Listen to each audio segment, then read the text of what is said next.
Mesa de análisis. Muchas gracias por continuar con nosotros y como es habitual a esta hora ya aquí en Mega Noticias nos vamos de lleno a nuestra mesa de análisis. Le doy la bienvenida al profesor Arturo Huerta. Él es profesor de posgrado de la Facultad de Economía de la Universidad Nacional Autónoma de México. ¿Qué tal, profesor? ¿Cómo estás? Me da muchísimo gusto saludarte. Igualmente, Alberto, gusto de saludarte. Seguimos con este tema, maestro Arturo. La inflación no solamente no la logran detener, sino que no están haciendo nada para evitar que la gente vuelva a tener su poder adquisitivo como lo teníamos hace un año. Y este paquete contra la inflación y la carestía, ¿de qué se trata, maestro? Mira, efectivamente, o sea, por más que el Banco Central aumenta la tasa de interés, la inflación sigue creciendo, porque el aumento de la tasa de interés va encaminado a frenar la actividad económica, aumentar el desempleo, para así disminuir la demanda, las presiones de demanda sobre precios. Pero la inflación que estamos enfrentando no es porque haya crecido la demanda, porque el gobierno no está incrementando el gasto, no está viendo incremento de salarios, no está viendo incremento de empleo, y la inflación que estamos enfrentando es problema de escasez de productos, y eso nos lleva a importar, y estamos importando caro. Entonces, esta política que el Banco Central ha venido siguiendo de aumentar la tasa de interés, te recicla la inversión, sigue la escasez de productos y sigue las presiones inflacionarias y seguimos importando caro. Entonces, estamos viendo que este paquete contra la inflación y la carestía, que se anunció en meses pasados y ahora se vuelve a refuncionar en la perspectiva de disminuir en 8% los precios de la canasta básica de 24 productos, resulta que, de nuevo, ¿no? Es decir, va encaminada a disminuir los costos de fertilizantes para pequeños productores, pero tú tienes que tener una política agrícola para todos los productores y sobre todo grandes productores que son los que concentran la producción, para así incrementar la productividad de la producción y así aumentar la oferta de productos para disminuir la inflación, cosa que no se está haciendo. Y luego con estas altas tasas de interés, repito, se contrae la inversión, entonces no hay incremento de la inversión en granos básicos, que es lo que está presionando sobre precios. Y también dentro del paquete se vuelve a reiterar que disminuyen los aranceles a las importaciones. Entonces esta política de abaratar las importaciones, tanto con el dólar barato que tenemos, como con estos aranceles cero a los productos importados, esto te atenta sobre la producción nacional. Entonces no estamos encarando el problema de raíz. El problema de raíz, repito, son los fuertes reservos productivos, la escasez de la producción nacional que está presionando sobre precios. A ver, maestro Arturo Huerta, esa medida de incrementar la tasa de interés por parte del Banco de México, lo que busca es inhibir la demanda. Es decir, que la gente no compre, que la gente lo poquito que tenga lo aguante y no haya compra para que los productos no se encarezcan. ¿Así es? Sí, o sea, va encaminada, repito, a contraer la inversión, contraer la actividad económica, contraer la generación de empleo, aumentas el desempleo y así evitas presiones sobre salarios y evitas presiones de demanda sobre precios.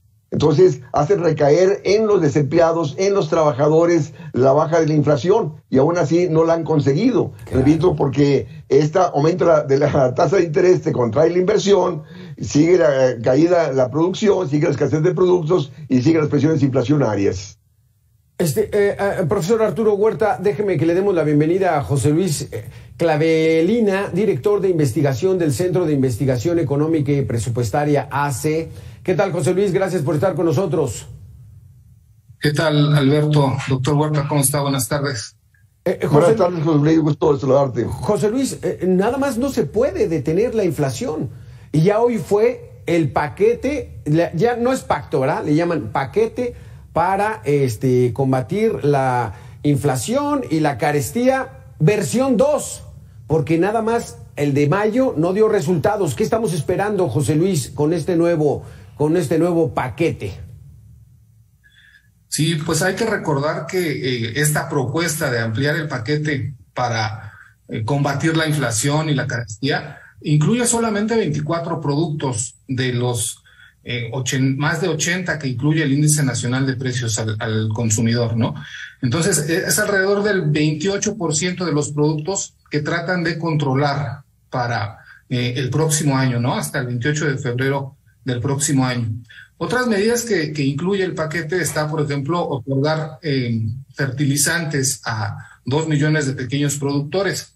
Pero hay que preguntarnos también si estos fertilizantes que se dan ahora, pues van con el ciclo agrícola, ¿no? A lo mejor pues están bien con el ciclo presupuestario, pero también hay que tener en cuenta el ciclo agrícola. Si los damos ahora, pues es posible que los resultados que observemos pues lleguen hasta el próximo año, ya entrado el próximo año, si es que estos paquetes de ayuda tienen efecto, ¿no? Y también pues se dice que se van a otorgar estos paquetes de fertilizantes a pequeños productores. Si esto puede ayudar, pero si son productores de autoconsumo, puede que no veamos los resultados que se están esperando, ¿no? También, como ya se mencionaba, se agilizarían los trámites para la importación de maíz, pollo, cerdo. Esto difícilmente incrementará la producción nacional, sino que facilitará las importaciones. Hay algo que llama la atención, que estos paquetes que se anuncian eximen a las empresas de trámites sanitarios, ¿no? Entonces, las empresas serían responsables de verificar la calidad sanitaria de los productos que están importando. Creo que habría que preguntarse también si vale la pena dejar de revisar la calidad sanitaria de ciertos productos para que bajen el precio de algunos productos y saber cuánto en realidad se estarían reduciendo los precios y tratar de ver un costo de oportunidad entre pues no revisar la calidad sanitaria de ciertos productos, confiar en que las empresas lo van a hacer y tener un menor precio de estos productos, ¿no? Otra medida que se va a mantener es el subsidio a las gasolinas. Este año se espera ya que sean alrededor de 500,000 millones de pesos lo que se va a subsidiar ese consumo de gasolinas. Creo que también hay que tener ya en cuenta si se está incurriendo en un costo muy alto, en un costo de oportunidad de subsidiar gasolina, tener gasolina barata por un lado, pero que estamos a tener por otro lado, ¿no? En este caso también hay que recordar que este subsidio que se está dando a la gasolina, estos, vamos a decir, incentivos fiscales, pues son regresivos. Entonces, ya llevamos cerca de un año aplicándolos y creo que tenemos que comenzar a pensar en los costos de oportunidad, como te mencionaba hace rato. Exactamente. Doctor Arturo Huerta, tú no lo has explicado muchas veces, o sea, no están atacando el problema de fondo, es simplemente esta palabrería, este discurso, vamos bien, y escuchábamos al secretario de Hacienda en algunas entrevistas y no, sí funcionó el PASIC anterior y ahorita es como reforzarlo. O sea, verdaderamente, ¿a qué vamos a llegar, profesor, con esta tendencia de que no hacen nada a fondo y que simplemente tratan de hacer un paliativo? ¿A dónde vamos a llegar? Mira, la política monetaria de alta tasa de interés y la política fiscal de austeridad fiscal, de adecuar sus gastos a su nivel de ingresos, vía disminución del gasto en inversión pública, nos está configurando un contexto de recesión con inflación. Y vamos no solamente a un sexenio perdido, sino vamos a muchos años de contracción económica con inflación. O sea, los mismos organismos financieros internacionales como el Banco Mundial, el Fondo Monetario Internacional, están avisorando expectativas de recesión económica mundial para el 2023. Y el gobierno y el Banco Central no están haciendo nada para contrarrestar esta situación. O sea, el Banco Central de Japón no está aumentando la tasa de interés, China la está disminuyendo justo para incrementar la actividad económica y otros bancos centrales la están aumentando. Y esto te está contrayendo la actividad económica, seguirá la escasez de productos, no van a poder sustituir el gas o ser autosuficientes en gasolinas y en granos básicos y va a seguir la inflación a nivel mundial. Entonces vamos a un contexto, repito, de recesión e inflación a nivel mundial y luego más en países como México, donde no tenemos el manejo soberano de la política monetaria y fiscal para poder encarar esta situación, porque Estados Unidos más temprano que tarde va a dejar de aumentar la tasa de interés. Justo si sigue el proceso de contracción económica, pues van a tener que bajar la tasa de interés porque este aumento de la tasa de interés está aumentando la cartera vencida, está generando problemas de pago de los créditos hipotecarios. Y eso de seguir así aumentando la tasa de interés, vamos a una crisis bancaria a nivel mundial. Y aquí en México el Banco Central se preocupa en tener la tasa de interés por arriba de la inflación. Ahí está, ya la tasa de interés está en 9.25, la tasa de interés de referencia, la inflación está en 8.77, pero resulta que la tasa de interés está muy por arriba del crecimiento del ingreso nacional. Las expectativas para este año es que el ingreso nacional crezca menos del 2%.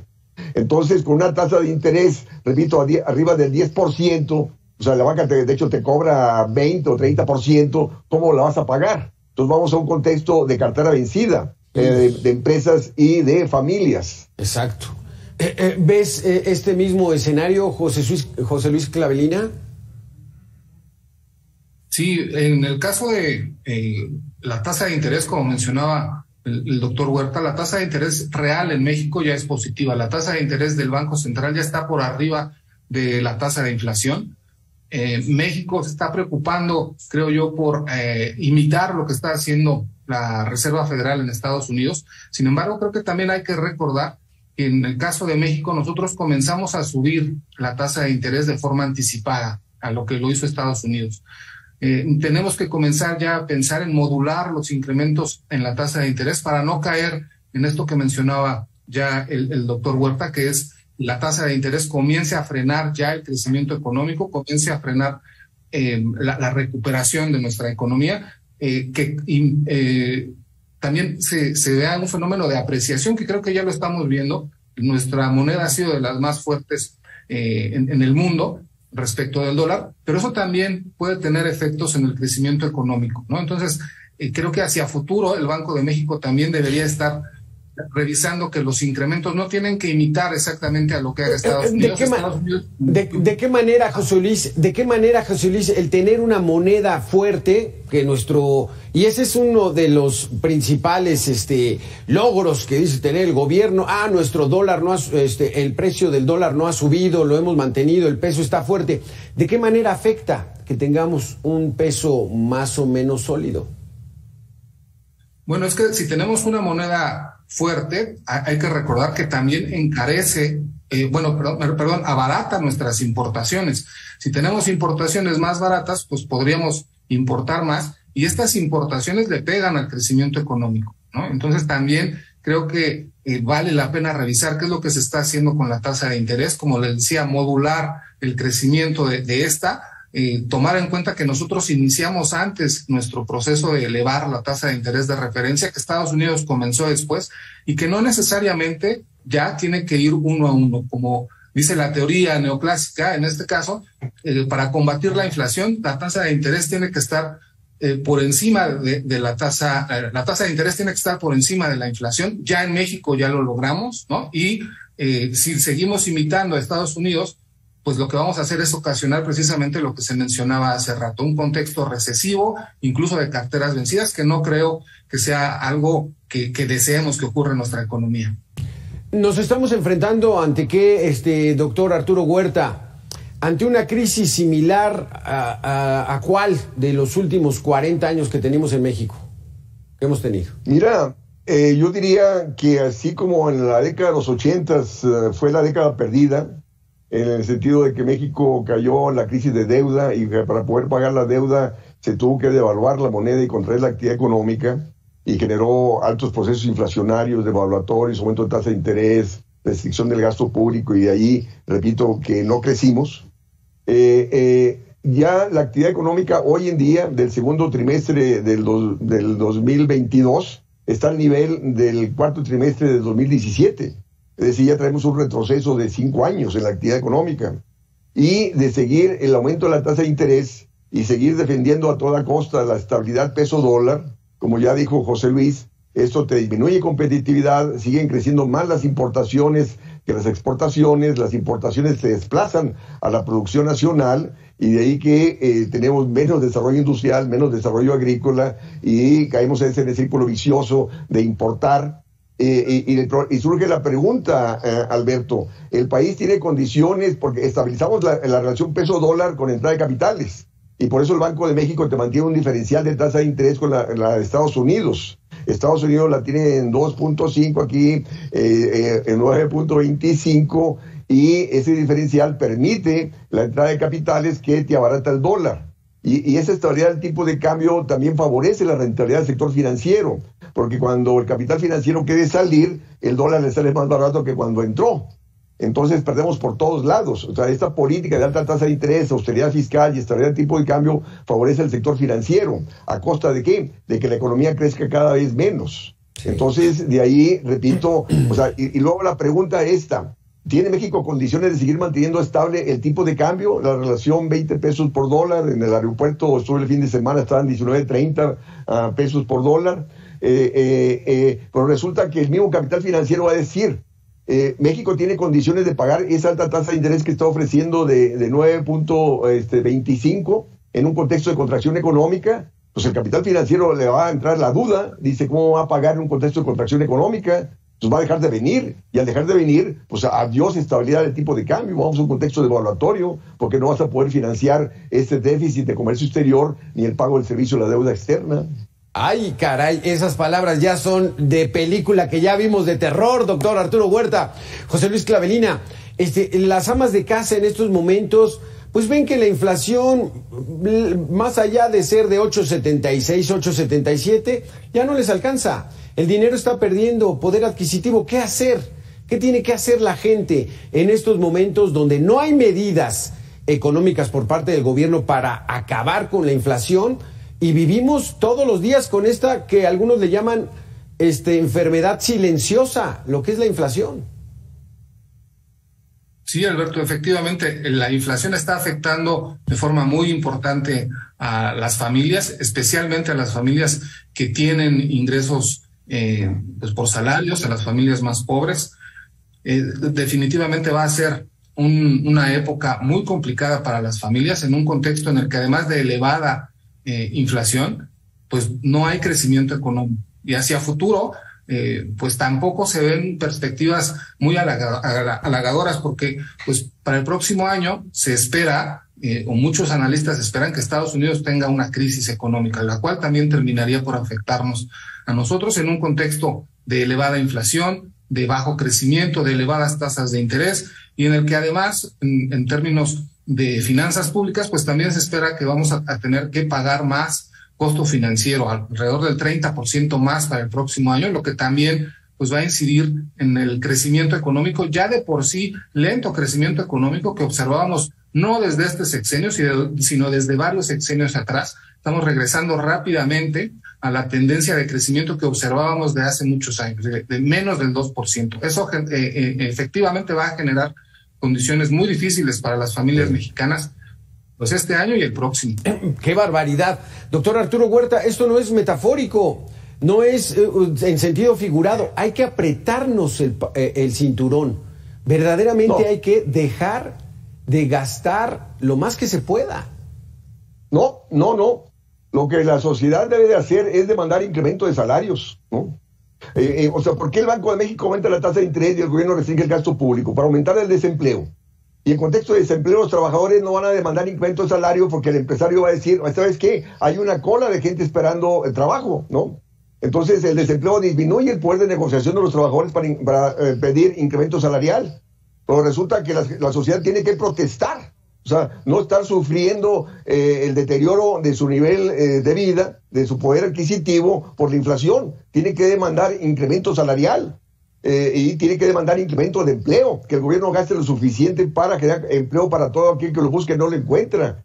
Sí, porque el secretario de Hacienda, ahora en su comparecencia en el Congreso la semana pasada, dice, este presupuesto es responsable y realista. ¿Responsable para quién? La política fiscal debe responder a las necesidades de crecimiento y empleo, y no está respondiendo a las necesidades de crecimiento económico y de empleo para la sociedad, ¿no? Está respondiendo a los intereses del sector financiero, que es el que quiere la estabilidad del tipo de cambio, el que quiere la austeridad fiscal para disminuir el tamaño y participación del Estado, y que la cúpula empresarial pase a invertir donde el gobierno deja de hacerlo, y de ahí el creciente proceso de privatización y la gran concentración de la riqueza existente en el país. No, la sociedad no debe ajustar su cinturón, debe demandar incremento de salarios, debe demandar generación de empleo. Fíjate, Alberto, los partidos, no tenemos partidos políticos que luchen por el bienestar de la población. Todos se han mediatizado, son neoliberales, defendiendo la austeridad fiscal, la autonomía del Banco Central, la baja inflación, la estabilidad del tipo de cambio. No, ¿no? O sea, no tenemos partidos políticos que defiendan las demandas de empleo, bienestar y distribución del ingreso e incremento salarial. Esas medidas son también parte del gobierno, ¿no? Ya nos lo has dicho, doctor Arturo Huerta. Nuestro gobierno es más neoliberal que los neoliberales que tanto critican. Efectivamente. Muchísimas gracias, doctor Arturo Huerta. Gracias por haber estado con nosotros. José Luis Clavelina, también muchísimas gracias. Muy, muy interesantes sus conceptos. Y ahí está. Hay que demandar, hay que exigir, porque el gobierno y las autoridades financieras no están haciendo nada más que beneficiar a muy pocos. Y el dinero cada vez alcanza a menos. Muchísimas gracias por haber estado con nosotros. Muy buenas tardes, un abrazo, saludos, José Luis. Igualmente, doctor, hasta luego. Hasta luego. ¿Para qué nos alcanza? Cada vez para menos.